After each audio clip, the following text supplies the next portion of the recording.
Phantasy Star Online 2 is a Japanese sci-fi instanced MMO Lite style game that initially released in Japan in 2012, with it finally getting a Western Steam release as of August 2020. This game is free to play, developed by Sega, and uses an action combat system.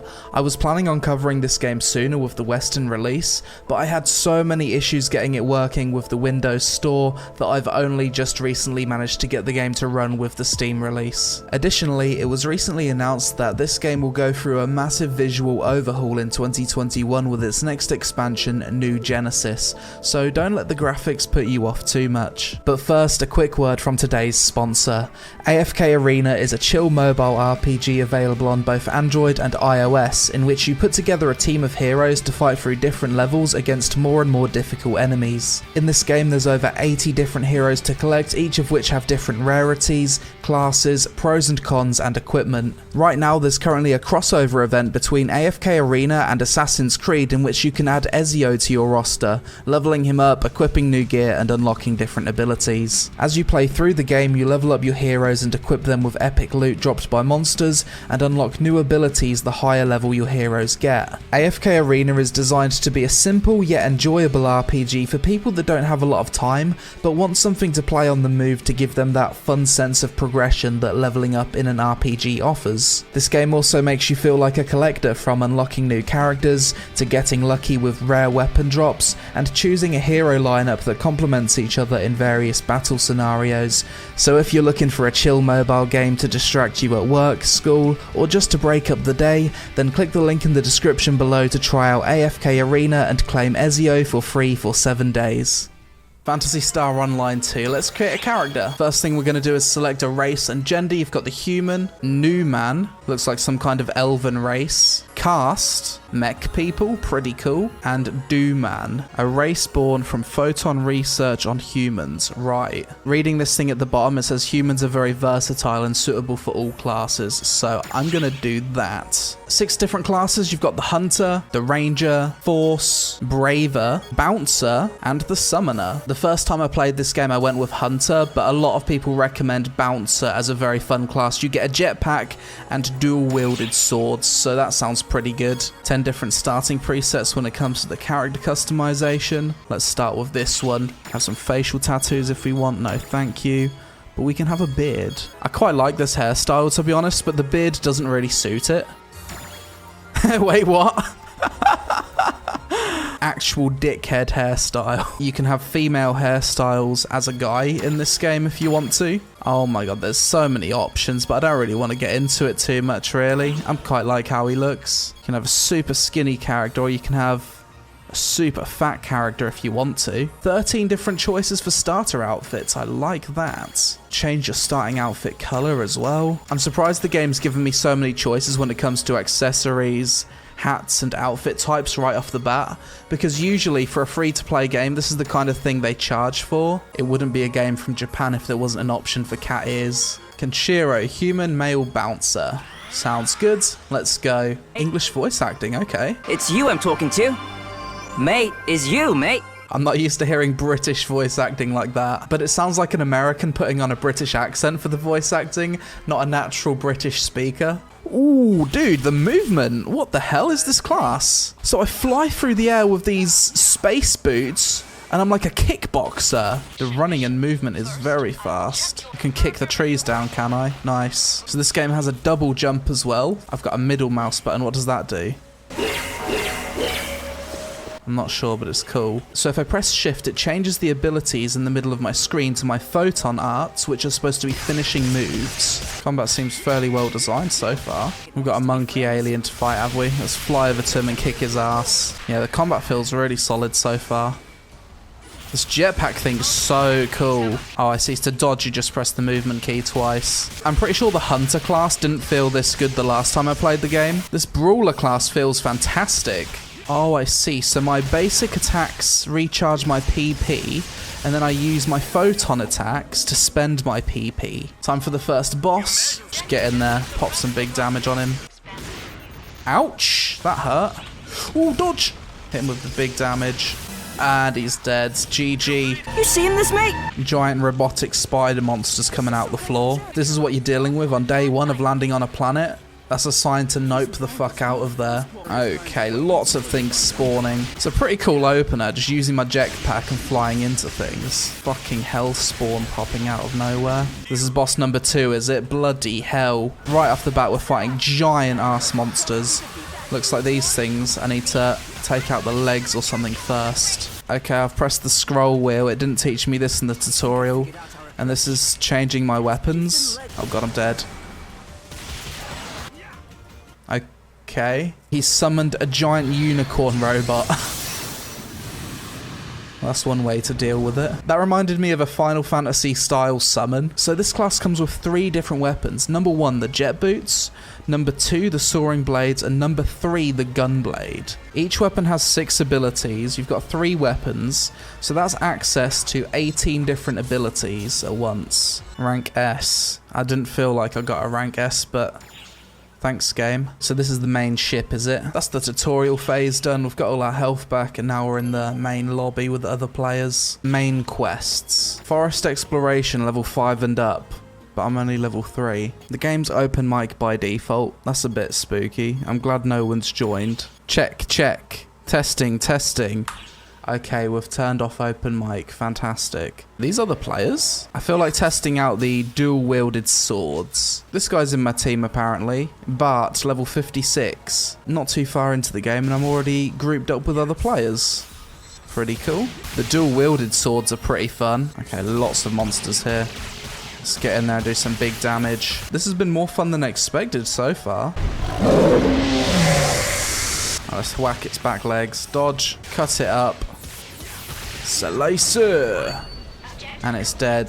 That's fairly easy. I didn't expect the game to group me with other players so easily. Last time I played this game, I think everything I did was completely solo. Let's do a level 6 quest. It's not going to be that hard. So this area is all volcanic. Kill the little dinosaur monsters. Collect the quest points. Okay, that's 100 out of 100.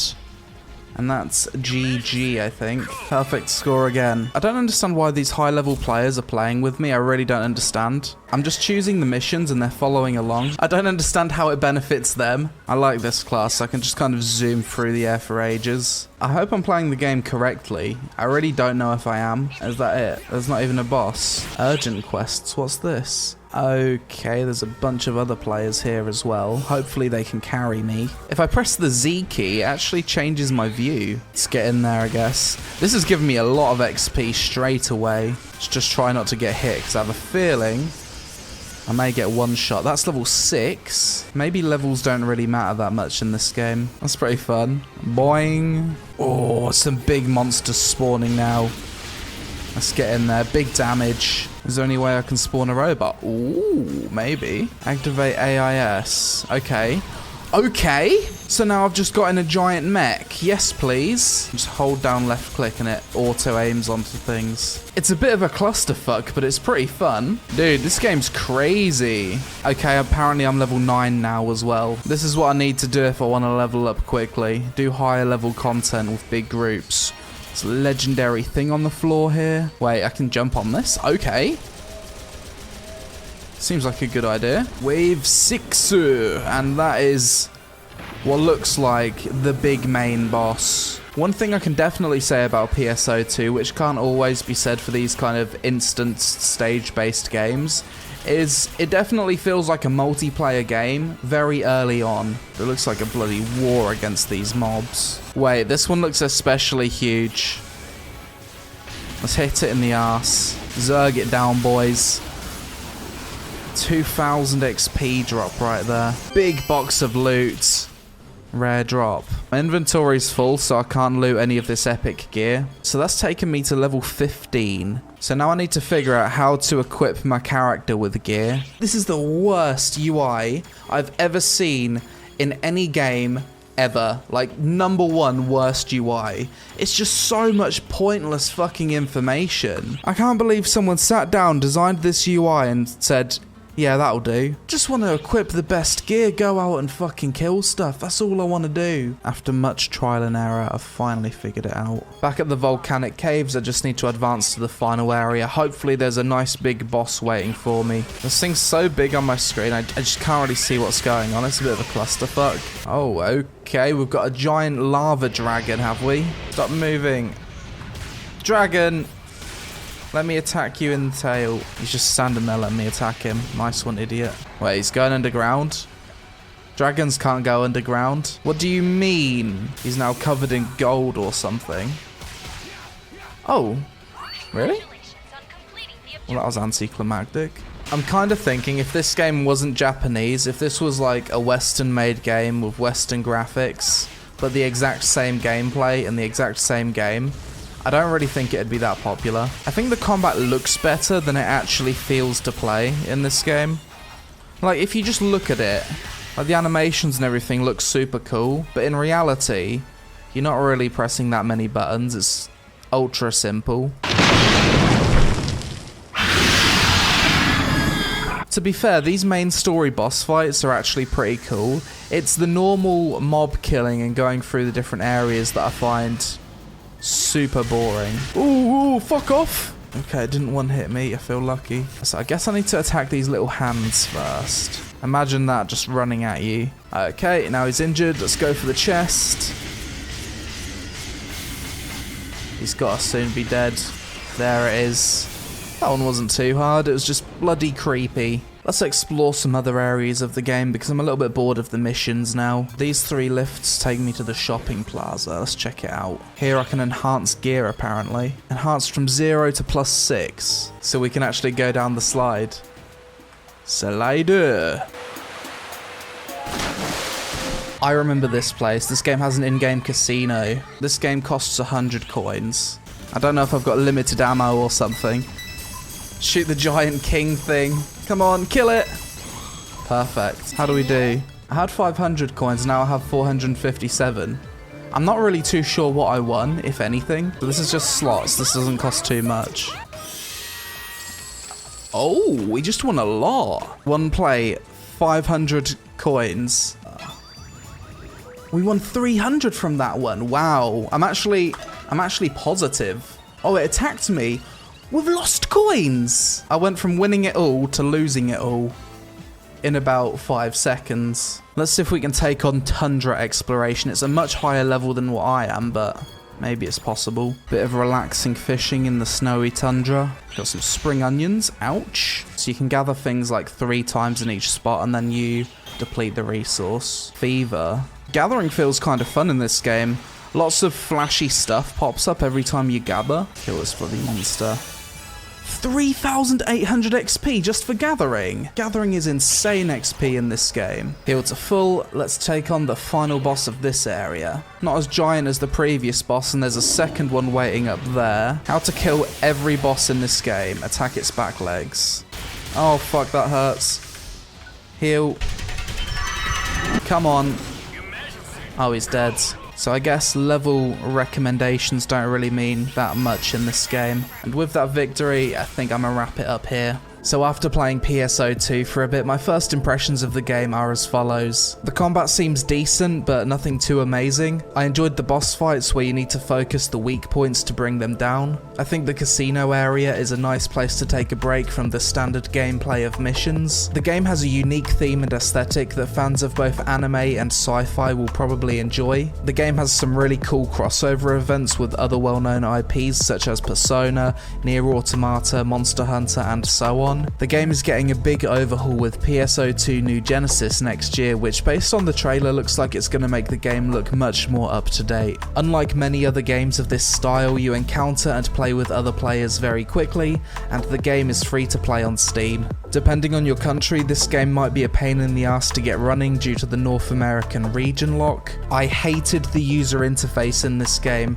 In my opinion, it looks very ugly and displays way too much pointless information. The game is really confusing as a new player, as you've got all of these missions that are easily doable far below the recommended level. And outside of the boss fights, I found the general gameplay of going through the zones and killing mobs to get repetitive and boring quite quickly. Overall, PSO2 isn't really a game for me, but I can understand why it appeals to some people. For me, I just found the combat to be too bang average to want to play longer than a few hours. With that being said though, it seems like this game will be worth revisiting in 2021 with Phantasy Star Online 2 New Genesis, which looks like a massive visual overhaul to the UI, graphics and animations, so be sure to keep an eye out for that. But that's it for this video guys. Let me know what you think about PSO2 in the comments below, and let me know what you think the main appeal of this game is. Shout out to AFK Arena for sponsoring this video, and thanks to Exit Lag for lowering my ping to something playable whilst connecting to the NA servers for this video. Thanks for watching, I hope you all have a great day, and I'll see you again really soon.